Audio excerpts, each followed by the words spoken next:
Hi there, I'm Rebecca Kinge and I work with Southampton Voluntary Services, and I want to tell you a little bit about some work that we and others have been doing called Southampton Co-Production Corner. So about a year ago we recognised that we were hearing the word co-production used a lot by health and community services, and we liked the word. We thought that sounds really positive, but we weren't sure that it was very clear that there was a kind of common understanding of what the word co-production means. And we were coming very much from the position that co-production is more than consultation or community involvement. It goes that step further. It's working together with people, a range of people, as equals. It's making sure that local people are involved in developing and designing projects, services and initiatives in Southampton and beyond. It's making sure that people with lived experience of issues are making decisions, as well as giving their views on what changes are needed. And it fulfills that objective of nothing about us without us, making people feel valued rather than done to.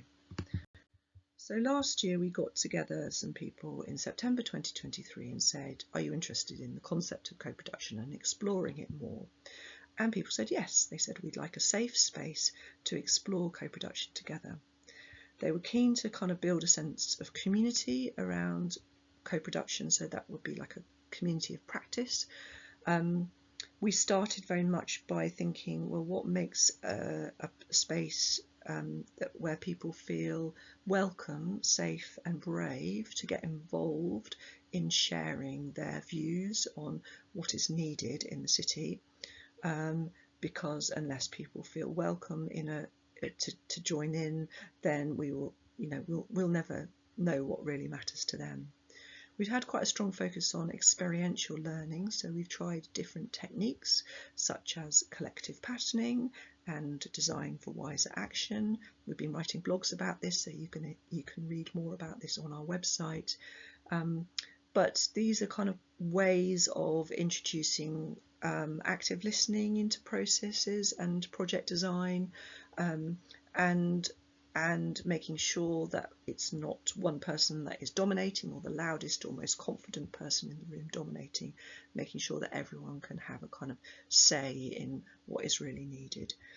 And all of this is really, for us, is about working towards kind of policy change and service change. So we've been very lucky to get some funding from the Centre for the South, working with University of Southampton, and as part of that we are working with OWL, Excel as well, introducing evaluation into everything we're doing. So we wanted to make sure that lived experience was at the heart of everything that was happening. So through our co-production corner sessions, we identified a couple of issues that people wanted to kind of pilot and explore a little bit more. One was about teenage girls in parks and what stops young women from wanting to use parks, go into open spaces, be physically active and have fun. And another issue that came up strongly was about the issues associated with people who have been subjected to trauma in the past and the barriers that they can face accessing services and the support that they might need. So we've been collaborating with some community organisations, Monty's Community Hub and Veracity Life, around the issues to do with teenage girls in parks, and we've been collaborating with Board in the City around the issues of trauma and people's access to services, because we recognise that those community organisations are already working with a lot of people with lived experience of these relevant issues, and they already create a kind of welcome, safe space to have conversations. So we're working with them on designing workshops that they'll be very much involved in delivering, working with young people and older people to explore people's perspectives.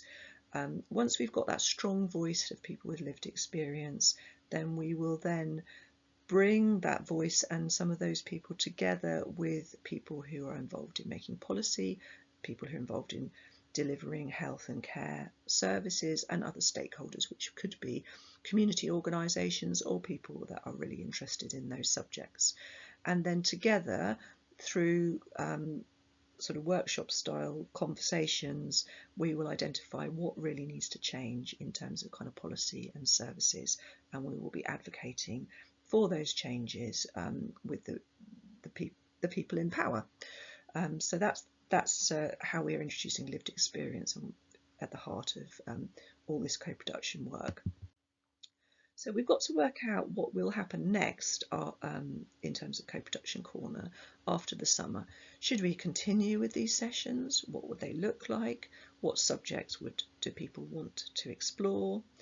Who wants to be involved? Who wants to be involved in coming along, but also helping to host those sessions?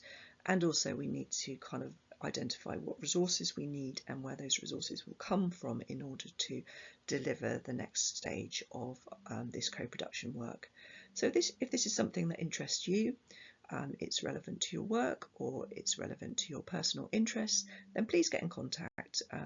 I'm Rebecca Kinge, and you can find me through Southampton Voluntary Services, and I look forward to working with lots of you on building this co-production community together. Thank you very much.